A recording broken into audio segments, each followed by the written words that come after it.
Hey guys, welcome to this video. In this video, we're going to talk about if you've ever if you've ever been programming in C, coding in C, and you find yourself duplicating a lot of objects or something, and you wonder to yourself, there's got to be a better way to do this because I have 50, 100, 20 some odd objects or some larger amount of objects, and I have to call some similar function on all these objects, but there's got to be a way I can containerize this. But the problem is all these objects have different classes. So, like, let's say, for example, you are gonna draw using OpenGl like a let's say a solar system or something like that, and you have like the planet Mercury, the planet Earth, the planet Mars. Well, all these those classes could all be called like planets, right?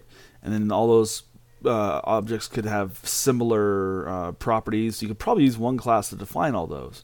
But what if and you could just create some sort of a vector or something like that of those, or our static array if you're doing a solar system because there's only so many planets, right? And you could just loop over that container. But what if you wanted to have, let's say, asteroids and spaceships and people, and go even further, the exhaust coming out of engines and all these sort of things. There's a lot of complex, different things you're drawing in a scenario like that. Let's say you're making like a space fighter game. You have to make enemies. You have to make if you're using some sort of ballistics or lasers out of the weapons of the plane, the ships, spaceships, the spaceships themselves, the pilots if you're going to model that, the planets, all this sort of stuff. It's really hard to create one class to handle all that. So you're gonna probably use an object oriented design and go through multiple classes, right? Well,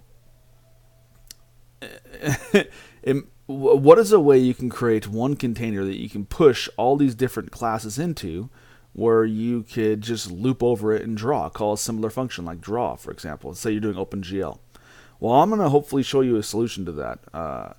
When I was in college, I did a graphics project, and well, I'll just show you real quick. I didn't know coding as well as I do now. And so let me show you an example of what not to do, right? So I'll go to my profile here, repo. Let's go to the very last here. I believe it's here. There you go. Okay. I think it was. So you see I have like an object class here, right? But I had to do a lot of duplication here because I didn't know vectors as well and pointers as well as I do now. So there's a lot of bad code in here, right? This is when I was still in college, just learning coding, so I take it for what it is. But anyway, not the best example, right? Well, let me show you something kind of interesting. So let's make a makefile. Makefile. We'll create a main.cpp file. Open our editor. Let's see, we will go to this one here. We'll close that guy out like so. Okay. Now let's fill in our makefile. So build G+. We're going to use G++ in this case. Main.cpp. We're going to use the C++11 compiler here, and then we're going to create our run here, which is going to make build and then run a .out for now. Now, of course, you can name that. I'm not going to spend a lot of time on that. I'm just going to show you an example. Okay, so we need some way to log to the console, right? We're just going to use basic namespace for now. I'm not going to namespace standard here and to main there like so. Okay, oh. There we go. We need a couple classes here. We'll make a class of let's say we'll like a class of planet, right? We'll have let's say a function of draw, right? Void we'll say draw and it's going to console log drawing planet, like so. We'll new line that, semicolon, semicolon, and then we'll just copy and paste that for spaceship. Spaceship. Ship. There we go. Drawing spaceship. Okay. So then just to show you this works, we'll say planet Mercury, planet Mars, go.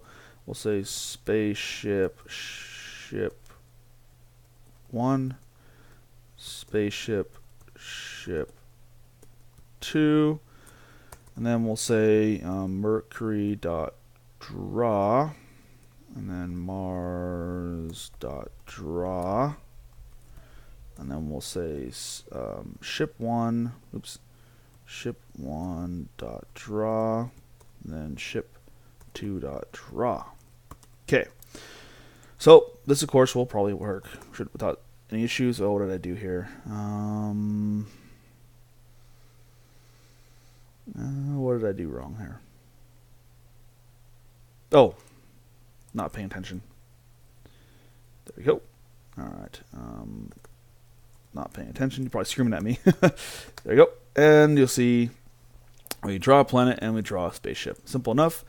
And of course, then you could, go and create containers for all these. You could say, let's say planets.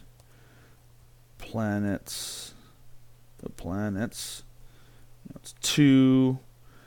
And we can make them pointers, and then you could do something like this, null, and then planets 0 is equal to new planet, or new planet, and then planets 1 is equal to new planet. And you can keep going like that. But the problem is over a long period of time, you're going to say to yourself, well, geez, I have to have an array of planets, an array of spaceships, an array of all these different types of classes, right? And then in my, in my main draw function, in my OpenGl program, I have to have, all these different containers. And I can, I can make vectors and stuff to make it a little bit easier and just loop over the vectors, but you still have to have all these different containers. Wouldn't it be nice to just have one draw function that loops over all the objects in all the classes and objects in this program and just draws them without having to deal with the different types, essentially ignoring types, right? Well, or class, I guess, classes in this case, right? Well, there is, using virtual functions. So let's go ahead and do that. So we'll say drawables, and then we'll say public virtual. Actually, I'm going to show a point real quick for draw, and then we'll say cout, console log out, right? Console out, drawable, like so. Okay, and then we'll make these guys public. Drawables, public, drawables, like so, and we'll just get rid of this stuff real quick. So everything's the same. It should just work, right? Yep. Okay. Now, what if you do this? What if you say drawables test, okay, is equal to new planet. What do you think when we run this it's going to show? So let's do this. Test draw, and we'll just get rid of this stuff for now because it's not needed. And make drawable. That's not what we wanted. We called it type planet. So even if we create an array of drawables, we get it slices out all this functionality we have for these different classes. Well, that's not what we want at all. And that, as I just said a minute ago, is called slicing in C. And if you've heard of that or you had to deal with it, it can be very frustrating. Well, virtual functions allow you to get around it. So I'll show you virtual. We'll call this a virtual function draw. And we'll run and look. Oh, drawing planet. Look at that. Awesome. So what that's doing is the compiler is saying, well, I can't use the parent function because it's a virtual function. It has to be defined somewhere in a child. Okay, well, this child here, planet, does have a draw function. I'm going to use that. So it works. Now the problem is you could still do this, right? Drawables. Let's say test2 equals new drawables, like so, and then you can say test2 draw, like so, and as you'll probably guess, it's going to say draw drawing, right? Drawing drawable. And you don't want that actually, because this is supposed to be essentially kind of a, basically all it's doing is giving you a way to containerize groups of different classes, right?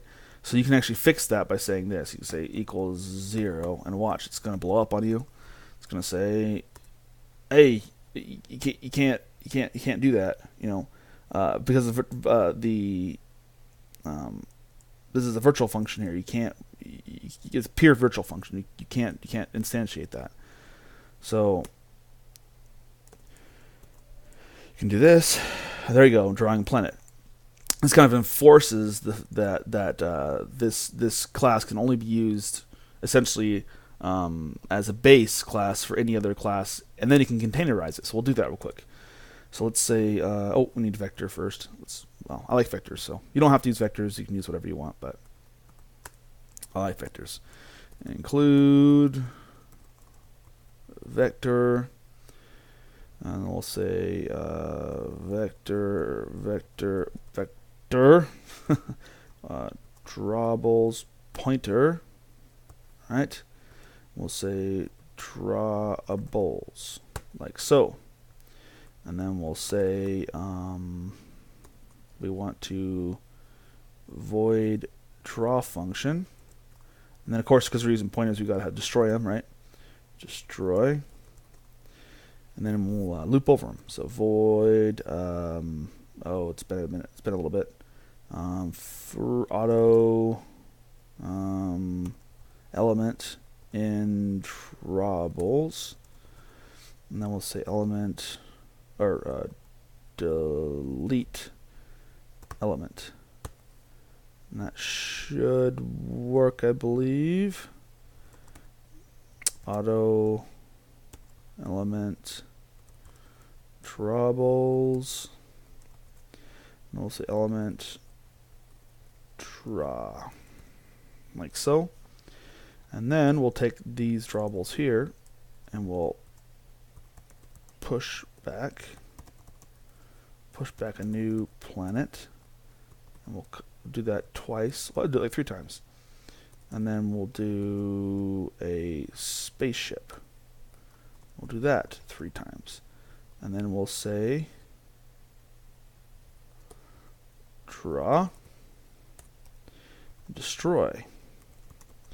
And this should, what it should do is it should say drawing planet, drawing planet, drawing planet, drawing spaceship, drawing spaceship, drawing spaceship, which is exactly what we want, because we want to be able to push whatever the heck we want onto this vector, right? And then just call one function to call all the draw functions, right? That should just work. Boom. Drawing planet, drawing planet, drawing planet, drawing spaceship, drawing spaceship, drawing spaceship.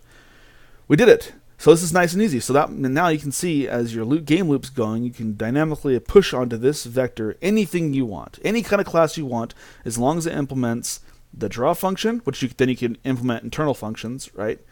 This is just basically a place to start drawing the object. You can call any internal, you know, this dot whatever, right? And then you need to implement some sort of kind of base class that they all can extend essentially.